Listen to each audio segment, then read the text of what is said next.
Only 10 players are under contract. Justin Herbert's cap number spikes to roughly $71 million, and the defense is almost entirely uncommitted. This is not how a team behaves if it is confident in its current defensive core, wants to lock in veteran solutions early, or believes the offensive problem is primarily at wide receiver. Instead, the structure clearly communicates a different philosophy. Fix the offensive structure first, then decide who is worth paying after expected points added stabilizes. That approach directly matches what your next-gen stats splits and headers framework emphasizes, treating intermediate passing efficiency, the penalty imposed by pressure, and long time to throw under pressure as core structural drivers of offensive performance, rather than cosmetic or surface-level statistics. What the salary cap says the Chargers are not planning to do is just as revealing as what they are planning to do. First, this is clearly not a wide receiver spending spree. Wide receiver contracts on the roster remain inexpensive. There are no forced extensions on the horizon, and yards after catch already overperform relative to expectation. There is no rational reason to overspend in an area where the analytical model indicates the team is already winning, and the 2025 next-gen stats map reinforces that conclusion. Second, the Chargers are not pushing money into 2028. No restructures are required to create space. Justin Herbert already carries a heavy future cap figure, and meaningful cap space exists in the present. That combination strongly implies a preference for front-loading spending rather than borrowing against future years. The cap design favors solving structural problems now instead of deferring them into a window where Herbert's contract becomes more restrictive. Yes, the Los Angeles Chargers salary cap very clearly reveals their plan.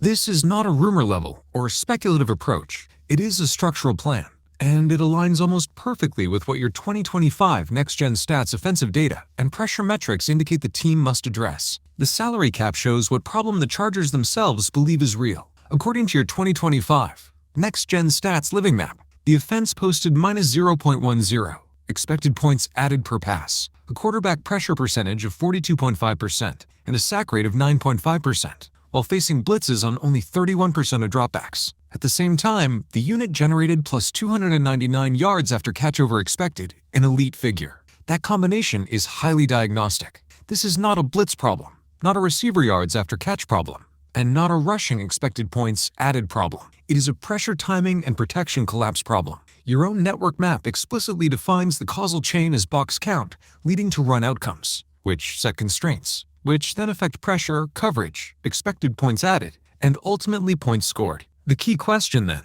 is whether the salary cap reinforces this diagnosis or contradicts it. It reinforces it. The strongest signal comes from what the Chargers made non-optional. 3 contracts are structurally locked in for 2026. Quarterback Justin Herbert, left tackle Rashawn Slater, and right tackle Joe Alt. These deals are expensive, effectively non-cuttable, and do not require restructures because the team already has cap flexibility. That combination tells you something critical about internal belief. The Chargers are not trying to solve the offense by cycling or rotating skill position players. They are committing to quarterback and offensive tackle stability as the foundation of the offense. That strategy only makes sense if the organization believes pressure is the primary factor undermining performance, not a lack of talent at quarterback or wide receiver. That conclusion mirrors exactly what your 2025 next-gen stats pressure profile shows. The second signal comes from where the Los Angeles Chargers salary cap clearly gives the organization permission to walk away. There are several large, clean pre-June 1 contract levers that can be pulled without destabilizing the core.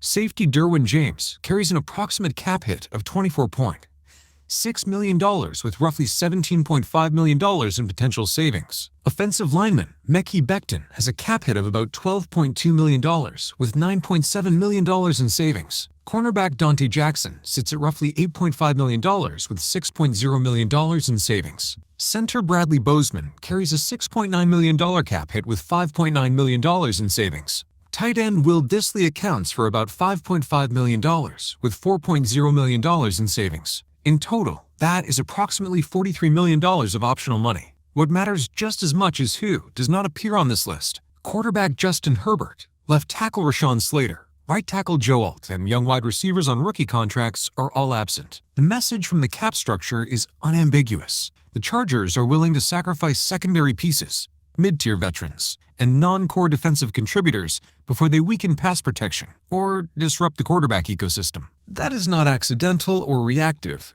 It is a deliberate prioritization. The future salary cap outlook for 2027 and 2028 confirms that this is a phased plan rather than a short-term adjustment. In 2027, only 23 players are under contract. The defense is barely funded, and the team has massive financial flexibility. Third, the Chargers are not locking themselves into a defensive identity yet. Derwin James remains optional. Cornerbacks are left structurally flexible, and the defense is almost entirely unfunded in the long term. That is a conscious choice. It signals that the organization is unwilling to commit to a specific defensive core before the offense is structurally corrected and properly evaluated. When you combine the cap structure, the pressure metrics, the expected points added failure mode, and the deliberately sparse future roster commitments, a clear three-phase plan emerges. Phase 1, in 2026, is to stabilize pass protection and pressure timing. That means keeping the quarterback and defensive tackles intact, using flexible money to fix the sources of pressure, and preserving the yards after catch engine that is already functioning at an elite level. Phase 2,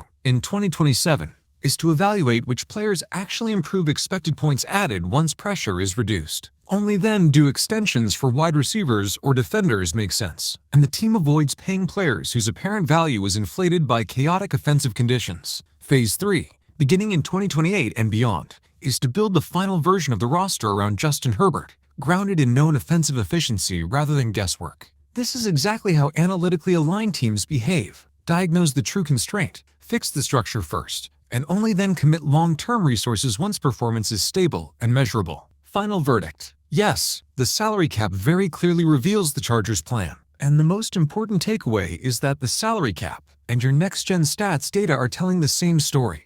That alignment almost never happens by accident. When financial structure and performance diagnostics independently converge on the same conclusion, it signals intentional, analytically grounded decision-making rather than coincidence. Are players getting paid properly relative to their production? The short answer is mostly yes at the top of the roster, and no in the middle. Crucially, the mispricing lines up almost perfectly with your next-gen stats production signals. What follows is a production versus pay audit using only what the salary cap sheet and the 2025 next-gen stats maps can actually justify.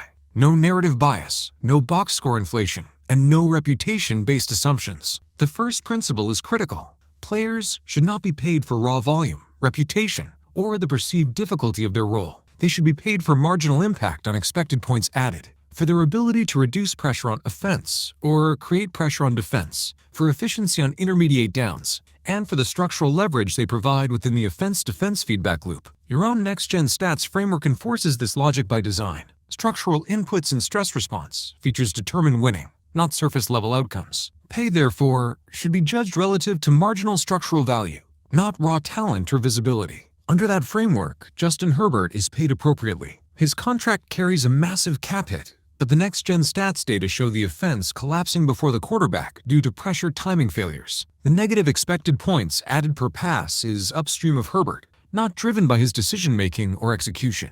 There is no evidence in the next-gen stats profile that Herbert himself is the inefficiency driver. The verdict is that he is paid correctly for true franchise quarterback value, and the salary cap structure confirms this assessment by making him non-cuttable and removing any immediate restructure pressure. Rashawn Slater is properly paid. Offensive tackle is the highest return on investment position for reducing pressure, and your offense faced pressure on 42.5% of dropbacks, despite only modest blitz rates. An elite left tackle directly targets the team's primary failure mode, pressure arriving too early in the play. The verdict is that Slater is paid correctly for his structural value, and the salary cap confirms this assessment because cutting him would create negative savings rather than relief. Joe Alt is underpaid, as expected on a rookie contract. The Chargers are getting premium right tackle play on a rookie-scale deal at the exact moment when pressure is suppressing expected points added. That is precisely where analytically driven teams want surplus value. High-impact trench play at a controlled cost. The verdict is that Alt provides strong surplus value, and the cap confirms it by treating him as untouchable, inexpensive, and with a long runway before any financial decision point.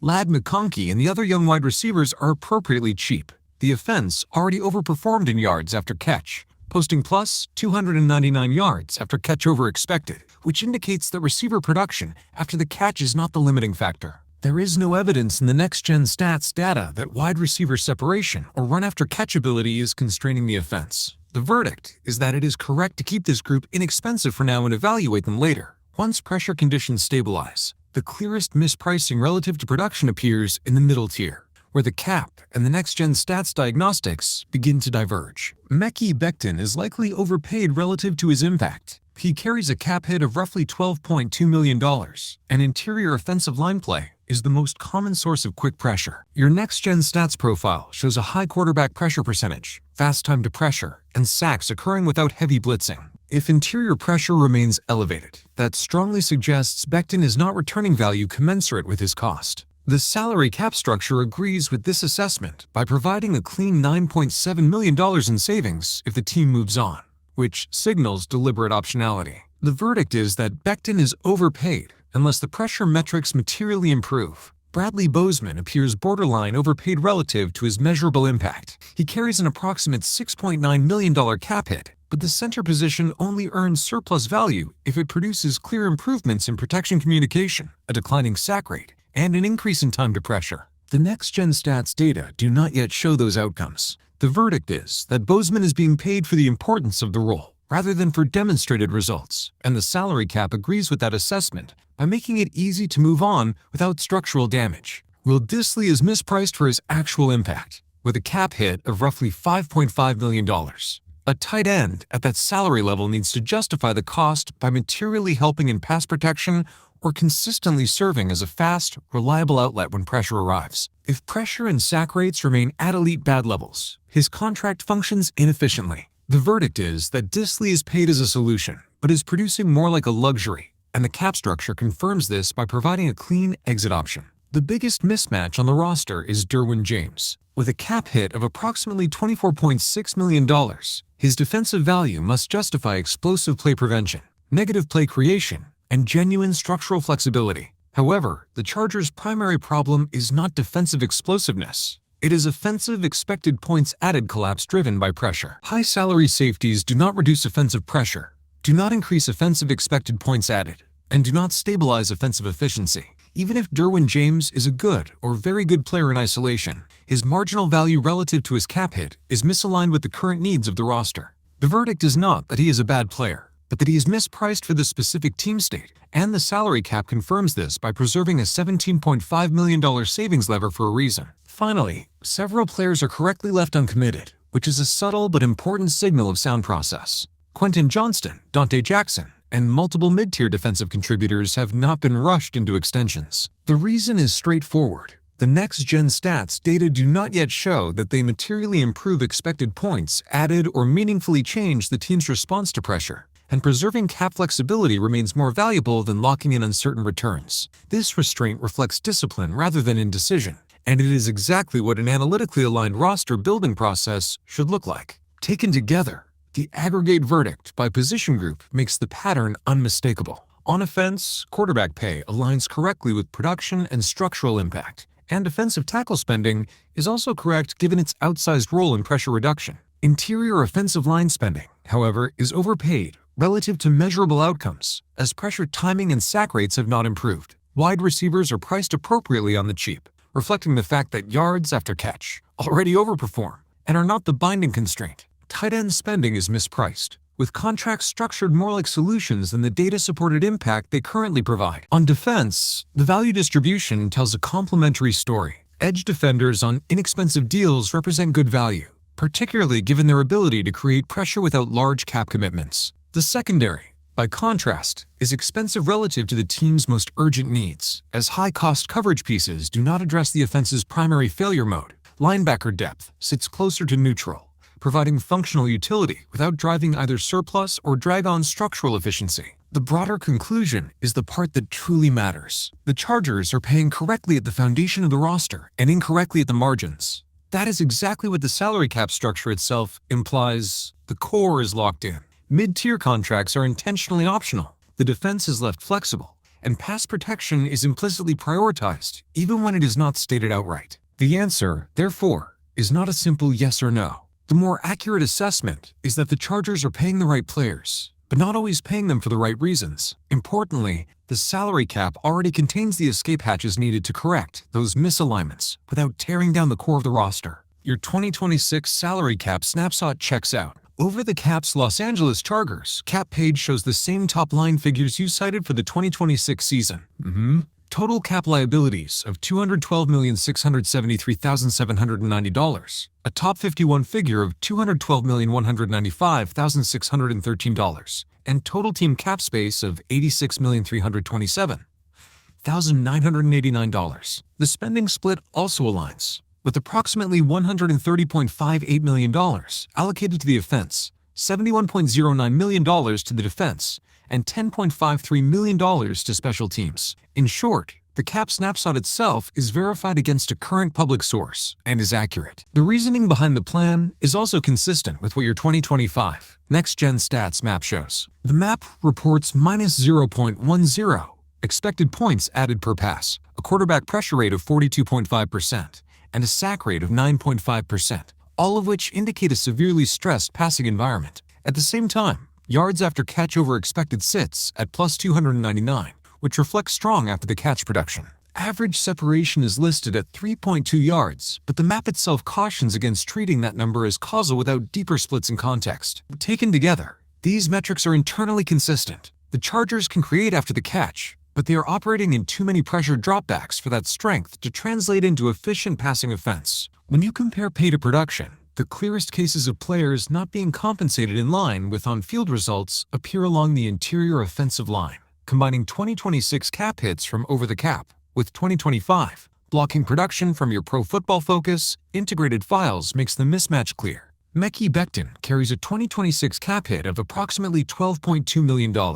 In 2025, his pass blocking grade was 46.6, and he allowed 39 pressures on 489 pass blocking snaps, which is roughly 7.98 pressures per 100 snaps. As a run blocker, his grade was 36.3 across 305 run blocking snaps. That level of performance corresponds to bottom-tier output, not starter-level compensation. This makes Becton the cleanest example on the roster of a player being paid improperly relative to production. Over the cap also shows substantial cut leverage, with roughly $9.7 million in potential savings, which reinforces the idea that the team has intentionally preserved the ability to pivot if performance does not improve. Bradley Bozeman presents a similar, though slightly less extreme, case. He carries a 2026 cap hit of about $6.935 million.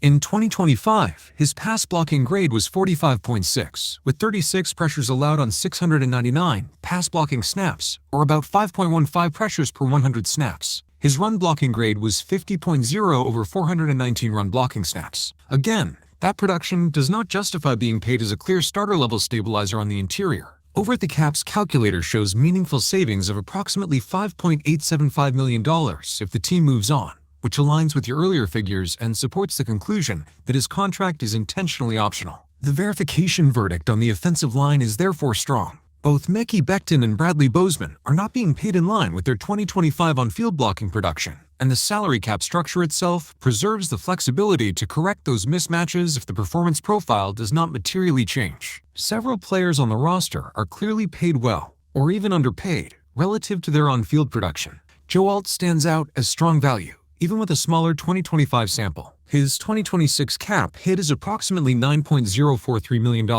and in the snaps recorded in your files, he posted an elite 82.3 pass blocking grade, allowing just 7 pressures on 194 pass blocking snaps, or about 3.61 pressures per 100 snaps. As a run blocker, he graded at 70.8 on 118 snaps. While his sample size is smaller than that of Becton or Bradley Bozeman, the quality of play in that sample is excellent and strongly supports the idea that he is delivering surplus value. Quentin Johnston also looks like excellent cost to production value as a receiver. He carries a 2026 cap hit of roughly $4.515 million, yet his 2025 receiving production in your Chargers Next-Gen Stats advanced file shows receiving expected points, added total of 20.6, and an expected points, added per target of 0.2. 4 on 84 targets across 488 routes. And that cap number. This is very strong output, and well above what teams typically expect for that level of financial commitment. Oronde Gadsden II represents extreme surplus value. His 2026 cap hit is just $1.099 million, while his 2025 receiving profile shows a receiving expected points, added of 15.3, and an expected points added per target of 0.22 on 69 targets across 388 routes. This is exactly the archetype of player teams want to identify and retain real production at a minimal cap cost. Tre Harris fits the same pattern. With a 2026 cap hit of approximately $1.777 million, He produced a 2025 receiving expected points added of 13.6 and an expected points added per target of 0.32 on 43 targets across 293 routes. As with Gadsden, this is production that far exceeds the financial investment, which is expected on a young deal, but still highly valuable when allocating resources around a high-priced quarterback. One correction is warranted based on the data regarding Will Dissly. He is not a clear mispricing if his value is viewed primarily through a protection lens rather than as a receiving tight end. His 2026 cap hit is about $5.5 million.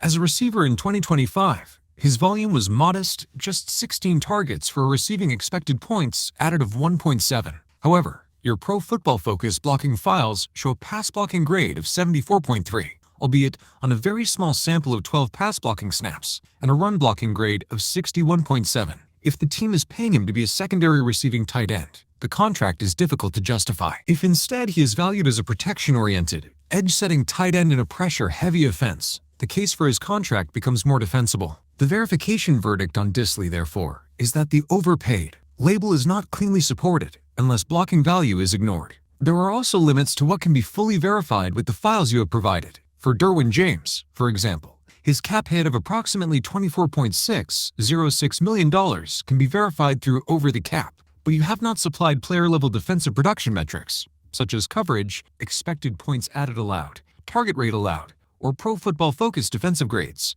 That would be necessary to directly test whether he is paid in line with his on-field impact. The same limitation applies to most defenders and to specialists such as kickers and punters, unless special teams value metrics are added. The bottom line is that what can be verified points to a coherent and intentional plan. The Chargers' salary cap structure and your 2025 next-gen stats snapshot are aligned. The team is paying premium dollars at quarterback and other foundational positions, while the 2025 offensive profile shows that the biggest constraint is pressure and sacks, even with strong yards after catch overperformance. At the same time, your Pro Football Focus integrated blocking files clearly show that two of the largest interior offensive line cap hits, Mickey Becton and Bradley Bozeman, delivered poor blocking production. If you want to extend this work, it could be turned into a clean keep, pay, replace board for the entire top 51 roster, but the verified story already starts in the same place. Upgrade interior offensive line spending efficiency first. Keep the cheap and productive pass catchers,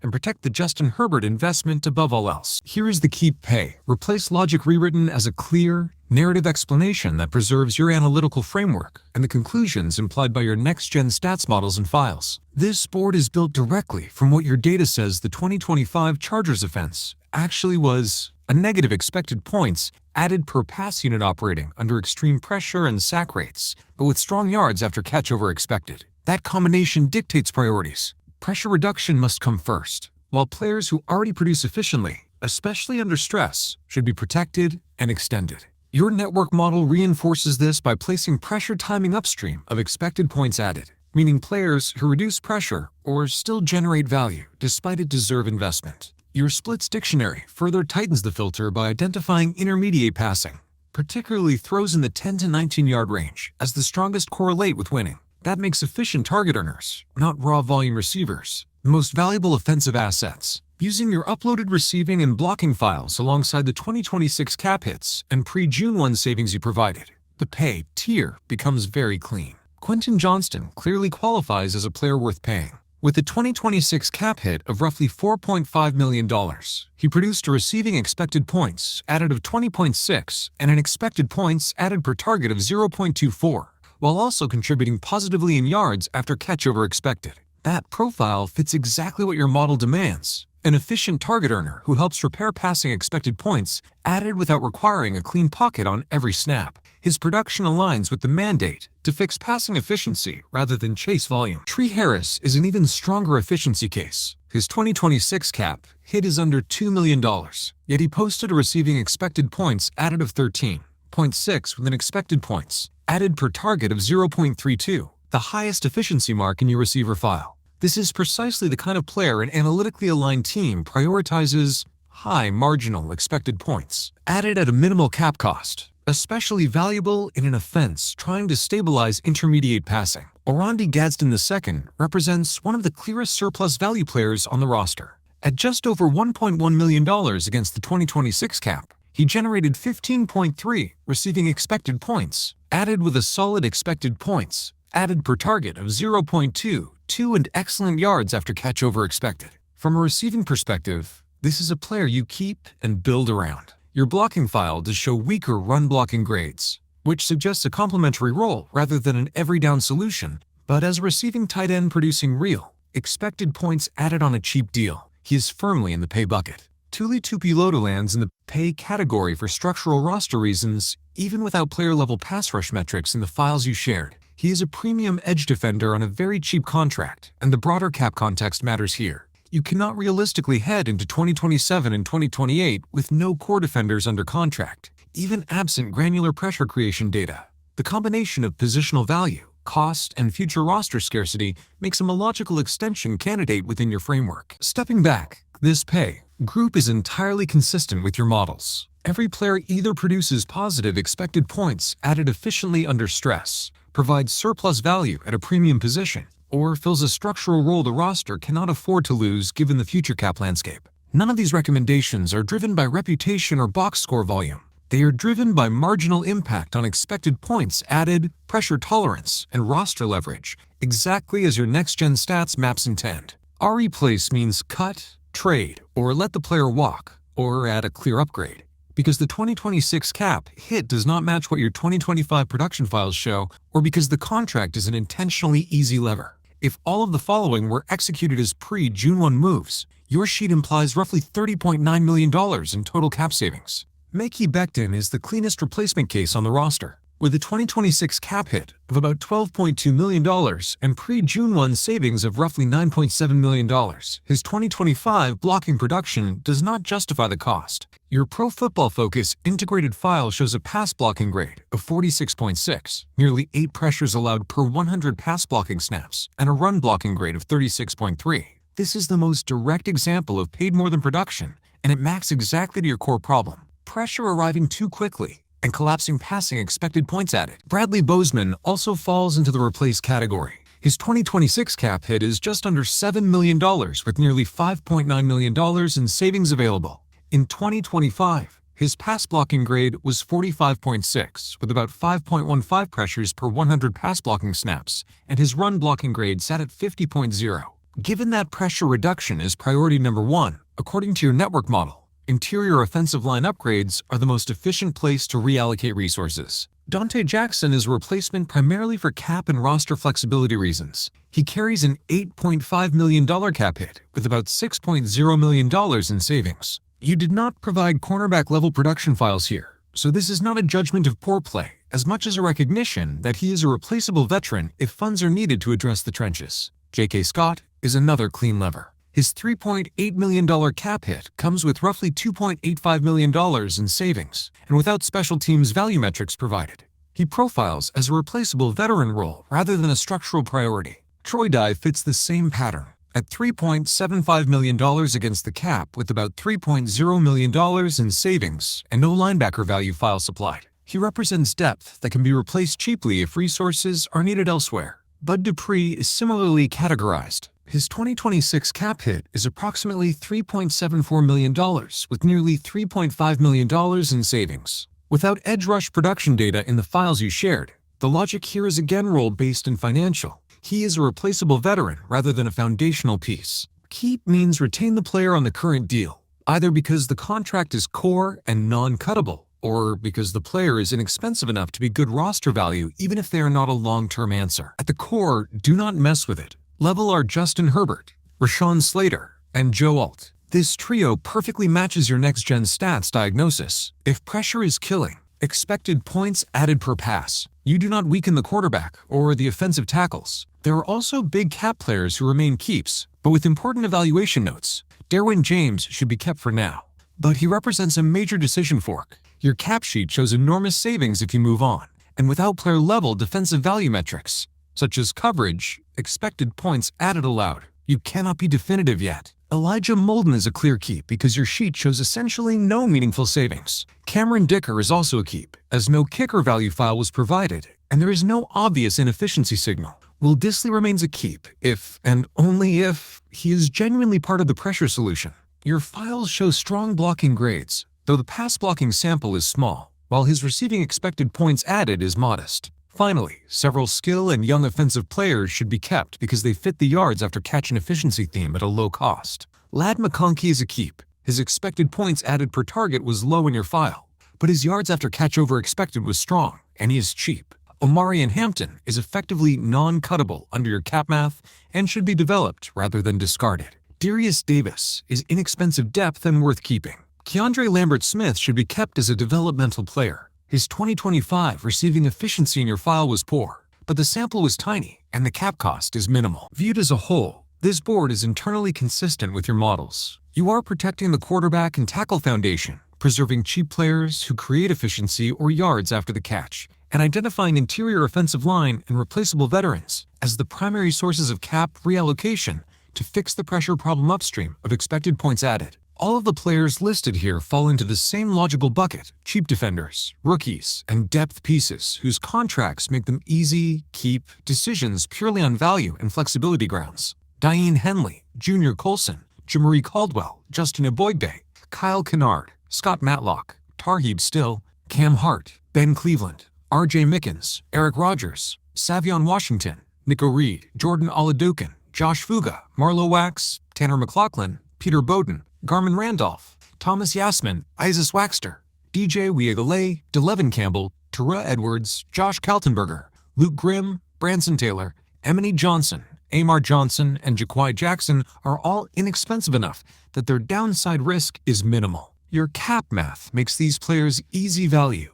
None meaningfully block future flexibility, and all can be evaluated further once the offense is structurally stabilized. This is exactly how analytically disciplined rosters handle depth. Keep it cheap, keep it flexible, and let production, not sunk cost, determine who survives to the next phase. Stepping back, what this board is really saying is very clean, because your 2025 Next-Gen Stats profile shows a pressure-driven, expected points added failure paired with strong yards after catch over expected. The correct allocation of money is straightforward. First, pay efficient pass catchers, players who generate positive expected points added per target and can function as intermediate answers when the offense is stressed. Second, replace expensive interior offensive linemen who grade poorly in protection because they sit directly on the pressure timing fault line that your network model identifies as upstream of expected points added in points. Third, keep the quarterback and offensive tackle core completely untouched because weakening that foundation only worsens the very variable pressure timing that is suppressing offensive efficiency. In other words, this is not about vibes, reputation, or positional stereotypes. It is about moving the single upstream variable your model says actually drives outcomes. Fix pressure timing first, preserve cheap efficiency in yards after catch production, and only then decide who is worth real money once expected points added stabilizes. That is the most direct, lowest noise path from your data to better points on the scoreboard. This table cleanly validates the direction your roster logic has been pointing toward the entire time. On the interior center/guard side, the signal is extremely strong. After normalization across snaps, pressure rate, penalties, and run/pass balance, the top of the dataset is dominated by players who combine elite pass blocking grades with exceptionally low pressure and penalty rates. The key takeaway is not just who ranks first, but how tight and extreme the top tier is. Scores in the 99.4th, 99.8, TH percentile represent true outliers, not marginal differences. Most importantly, this confirms your earlier, number 22, discussion Olivi Vaga Ione grading out as the fourth best interior profile in the entire dataset at roughly the 99. Fifth percentile is not a narrative coincidence. It is mathematically consistent with everything else you've identified. His profile sits exactly where your model wants investment: high pass block efficiency, low pressure rate, controlled penalties, and sufficient snap volume to trust the signal. In a system where pressure timing is upstream of expected points added, that interior profile is disproportionately valuable. Zooming out, the interior list as a whole reinforces a broader point. Elite interior offensive line seasons do exist, and they are identifiable ex ante when you normalize correctly. That matters because it directly undermines the idea that interior offensive line is replaceable or not worth paying for. What is replaceable is paying mediocre interior play starter money, which is exactly what your Chargers board flagged as the core inefficiency. On the tackle side, the results are similarly instructive but tell a slightly different story. The top 10 tackles all cluster in extremely high percentiles as well, but with a wider mix of pressure rates and run block trade-offs. The best tackle profiles combine strong run blocking with high-end pass protection. But the data also shows that tackle value can sometimes tolerate slightly higher pressure rates if the overall efficiency and snap volume remain elite. That aligns with your roster logic of locking in tackles first and being more aggressive about replacing interior weak links. The important synthesis is this. Your keep, pay, replace board says interior pressure is killing passing expected points added. Your next-gen stats network says pressure timing is upstream of expected points added in points. Your cap analysis says you have flexible money exactly where interior play is weakest. This college composite dataset proves that truly elite interior profiles exist and can be targeted deliberately. In other words, the model is now closed loop. You are not guessing anymore. You have 1. A diagnosed failure mode pressure timing. 2. Verified mispricing on the current roster. 3. Proven archetypes that solve the problem. 4. And cap flexibility precisely where the fix should be applied. That is the point where roster construction stops being opinion and starts being execution. Because your simulation includes compensatory selections and shifted round starts, the Chargers' draft capital lines up cleanly as 7 total picks at slots 22, 54, 86, 122, 160, 202, and 238. That gives the team 3 selections inside the top 86, which is more than enough leverage to address a structural problem if the board is handled with discipline rather than panic. The needs hierarchy follows directly from your 2025 offensive profile and the causal ordering in your next-gen stats network. The top priority is interior offensive line at center and guard, because pressure timing is the upstream variable suppressing expected points added in the passing game. The second priority is defensive interior or edge, both to win the line of scrimmage and to shorten games by improving script leverage. The third tier A need is cornerback, a premium position where at least one starter caliber bet is required. In the middle rounds, the focus shifts to an intermediate-style wide receiver who can function as a chain mover, and a tight end who can help against pressure while operating in the intermediate middle of the field. Late rounds should be reserved for value positions such as running back and for depth at linebacker, safety, and special teams. At pick 22 in the first round, the guiding principle is simple: do not force offensive tackle and do not panic reach for interior offensive line if the board does not cooperate. The best case aggressive move, if interior line is truly the #1 organizational priority, is a modest trade up to pick 20 to secure Olave.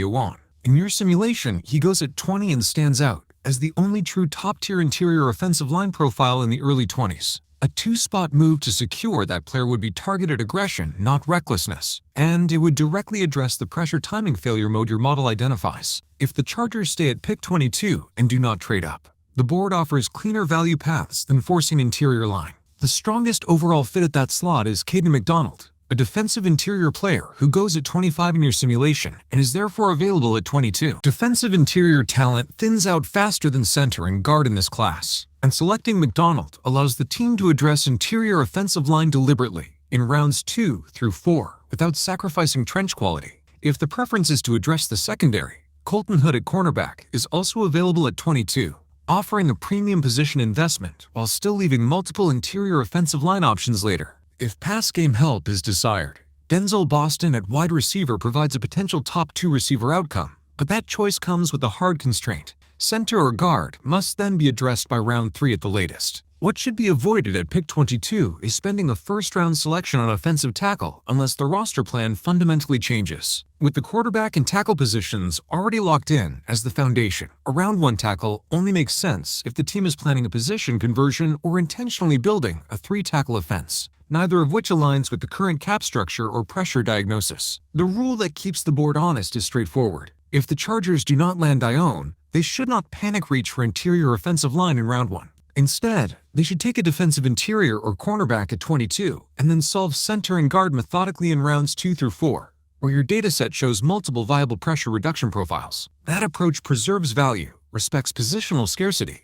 and still fixes the upstream variable your model says actually drives expected points added and points scored. At pick 54 in round 2, the Chargers reach the fulcrum of the draft. You must come out of this selection with either a starting caliber cornerback or a starting caliber center. There is no flexibility on that principle. If center was not addressed in free agency or via round 1 trade up for an interior offensive lineman, the correct move is to take Connor Lew. In your simulation, he goes at 59, and waiting until pick 86 risks losing him entirely. This is the cleanest way to solve the pressure problem structurally. If center has already been solved, either through free agency or an aggressive move for a Yoane in round 1, then the correct play is Keontae Scott, who is literally the simulated pick at 54. That locks in a premium cornerback bet at a position that is expensive to fix later. If you went cornerback in round 1 instead, the best use of pick 54 is Dante Corleone, who goes at 56 in your sim. Coming out of the top 54 with a cornerback and a defensive interior player gives you a strong premium foundation and preserves flexibility to address interior offensive line in later rounds. The rule for round 2 is simple. You should leave the round with either your center solution or your cornerback solution in hand. Round 3 at pick 86 is where you complete the triangle.